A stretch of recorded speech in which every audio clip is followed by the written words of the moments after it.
Assalamualaikum warahmatullahi wabarakatuh. Salam sejahtera buat kita semua. Perkenalkan, nama saya Bagas Haryadi dari Ketua Bisnis BDFC Company. Dan berikut para anggota saya.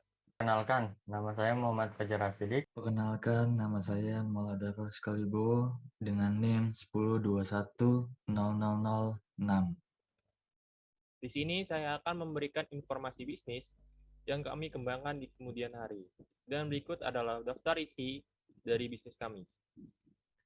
Yang pertama ada bab overview, dan yang kedua ada bab layout bisnis model kanvas. Dan yang ketiga ada bab financial plan. Dan yang terakhir ada bab closing.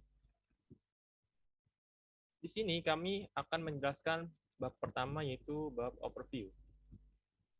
Di sini kami mempunyai plan bisnis yang sangat membantu kepada semua startup Indonesia yang ingin mengembangkan idenya untuk memulai bisnis di dunia. Bisnis ini tentunya sangat unggul untuk di tahun mendatang. Bisnis ini adalah jasa pembuatan website, mobile apps, dan desain. BDFC Company ini hadir untuk memberikan pembangunan di bidang teknologi tentunya. Karena apa? Karena sekarang teknologi semakin lama semakin canggih di era sekarang ini. Untuk memulai bisnis, tentunya sekarang sudah harus mempunyai sebuah platform yang bisa dilihat secara publik. BDFC Company ini terletak di Priok, Jakarta Utara, Indonesia. Dan kami mempunyai karyawan yang sangat berpengalaman, baik di bidangnya masing-masing. Dan berikut adalah visi misi kami. Visi kami yaitu menciptakan lapangan pekerjaan bagi para developer. Dan yang kedua, menciptakan sebuah platform sesuai keinginan pelanggan. Dan misi kami ialah memberikan pelayanan yang terbaik untuk pelanggan. Dan yang terakhir adalah membantu cara pengolahan usaha teknologi dengan benar. Oke, seterusnya. Bisnis kami juga memberikan para pelanggannya untuk mendesain bagaimana tampilan yang ingin ditampilkan. Di sini juga kami memberikan platform berupa web hostinger yang sangat terjangkau dan tentunya sangat aman untuk digunakan bagi pelanggan yang ingin langsung dipublish ke dunia internet. Oke, mungkin sampai sini saya menjelaskan bagaimana bisnis ini berkembang di dunia teknologi. Dan selanjutnya, ada anggota kami yang ingin menjelaskan di bab berikutnya. Jadi di sini saya akan menjelaskan tentang layout bisnis model kanvas dari BDFC Company. Yang pertama ada key partner. Key partner di sini menyebutkan siapa saja yang akan bekerja sama dengan bisnis kami atau perusahaan kami. Yang pertama, kami akan bekerja sama dengan provider internet karena kami membutuhkan akses jaringan yang kencang, stabil, dan harganya yang murah. Yang kedua, kami akan bekerjasama dengan para perusahaan. Yang ketiga, kami akan bekerjasama dengan para investor untuk menyuplai dana kepada bisnis kami. Lalu ada key activities, menuliskan dan menjelaskan aktivitas penting dalam menjalankan bisnis ini. Yang pertama, kami akan memberikan pelayanan yang terbaik untuk para customer. Yang kedua, kami akan memberikan potongan harga kepada para customer. Lalu ada key resource, menyebutkan dan menjelaskan sumber daya yang penting yang dibutuhkan agar bisnis dapat berjalan dengan lancar. Yang pertama, kami membutuhkan alat seperti komputer, laptop, dan koneksi internet. Yang kedua, kami akan membutuhkan tenaga kerja, sumber daya manusia untuk keberlangsungan proses produksi, distribusi, dan pemasaran. Lalu ada unique value proposition, yaitu nilai tambah yang diberikan kepada para pelanggan. Produk kami yang jual tentunya memiliki desain yang indah di mata, desain yang modern, penggunaannya yang sangat mudah dipahami atau mudah digunakan, dan tentunya harga yang sangat terjangkau.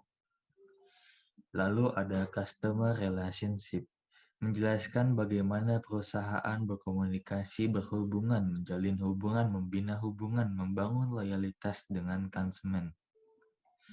Yang pertama, penjualan ini melalui online dengan website dan sosmed, atau bisa juga penjualan melalui offline. Yang kedua, pelanggan akan mendapatkan harga khusus untuk pembelian lebih dari 3 kali. Lalu ada channel, termasuk semua entitas yang dapat digunakan untuk mengirimkan value proposition Anda kepada customer segment yang telah ditentukan. Yang pertama, media sosial seperti Instagram, TikTok, YouTube, Twitter, dan Facebook. Yang kedua, melalui website yang kami buat. Lalu ada customer segment, menjelaskan karakteristik segmentasi pasar yang akan menjadi target penjualan pada produk kami atau bisnis ini. Target penjualan atau pasar yang disasarkan dari bisnis ini adalah remaja hingga dewasa. Target pasar kami antara lain perusahaan, pedagang, sekolah, rumah sakit, dan instansi pemerintah, atau yang ingin mempunyai platform di internet. Lalu ada cost structure, menuliskan dan menjelaskan hal-hal apa saja yang menjadi biaya atau beban utama bagi perusahaan. Yang pertama, pengadaan alat untuk membuat bisnis ini. Kami membutuhkan alat-alat. Yang kedua, mempersiapkan lokasi untuk memulai bisnis ini. Karena perusahaan butuh lokasi untuk bekerja atau memproduksi. Yang ketiga, biaya operasional. Yang keempat, biaya promosi, agar promosi berjalan lancar dan sesuai target. Lalu ada gaji para pekerja. Tentunya pekerja akan digaji, akan menerima upah. Lalu ada revenue stream, yaitu menggambarkan bagaimana perusahaan akan mendapatkan pemasukan dari segmen pasar yang telah ditetapkan. Yang pertama, akan mendapatkan uang, dana dari para investor. Yang kedua, dari penjualan bisnis ini. Yang ketiga, dari sistem bagi hasil kerjasama apabila sudah ditetapkan atau sudah ada. Lalu akan mendapatkan uang dari modal awal.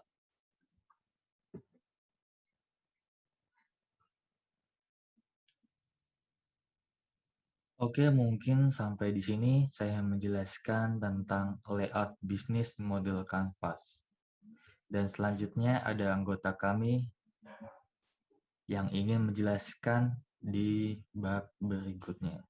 Di sini saya akan menerangkan di bagian financial plan. Financial plan.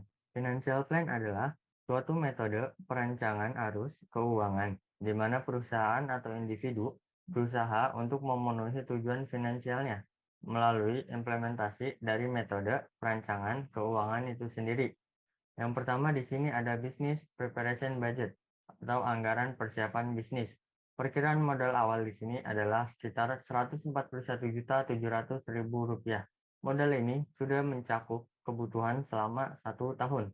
Yang kedua ada business execution budget atau anggaran eksekusi bisnis. Yang pertama ada anggaran tetap untuk peralatan seperti komputer, server, dan pemeliharaan server. Yang kedua ada anggaran pengeluaran per bulan seperti internet, sewa ruko, hosting domain, dan gaji karyawan.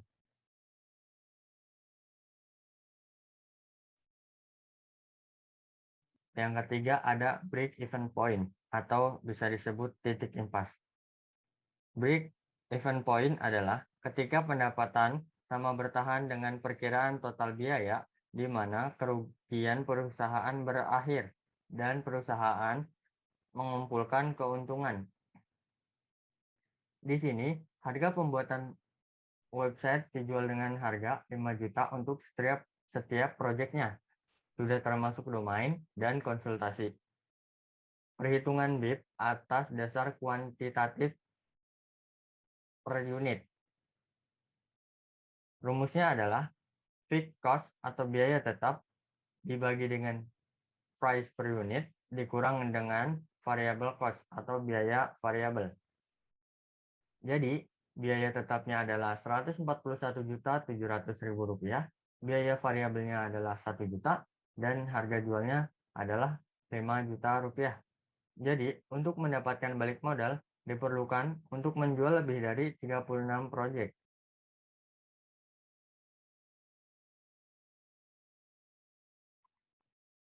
Yang keempat ada profit revenue sharing atau bagi hasil.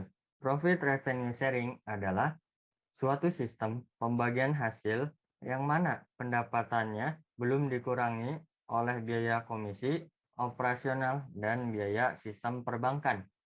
Di sini, dalam 1 tahun, terjual sekitar 70 proyek dengan harga per proyeknya adalah 5 juta rupiah. Proyek terjual sebanyak 70 buah, harga proyek 5 juta per buah, biaya pembuatan proyek 1 juta rupiah, dan biaya modal usaha Rp141.700.000. Jadi, keuntungan yang didapat adalah Rp138.300.000 selama setahun. Dan kemudian dibagi dengan 4 orang menjadi Rp34.750.000. Jadi, setiap orang mendapatkan Rp34.750.000 dalam 1 tahun. Sekian dari saya. Terima kasih. Selanjutnya, ada teman saya yang ingin melanjutkan di bab selanjutnya. Ya, jadi dari kegiatan ini kami menarik kesimpulan bahwa mahasiswa sangat memerlukan proses pembelajaran seperti ini, yang bukan hanya teori saja, tapi langsung praktek lapangan. Dengan hal ini kita bisa secara langsung merasakan bagaimana berpikir untuk membuat ide dan inovasi dalam membuat produk kami. Kami juga bisa merasakan bagaimana berinteraksi kepada konsumen, menawarkan dan menjual produk kepada orang lain. Pengalaman ini bisa menjadi dasar ketika nanti kami akan membuka suatu usaha nantinya. Asal ada kemauan dan keinginan, pasti kita bisa melakukannya. Karena dalam dunia bisnis, modal bukanlah segalanya, tetapi skill juga sangat berperan penting. Sekiranya cukup sampai di sini, saya akhiri. Wassalamualaikum warahmatullahi wabarakatuh.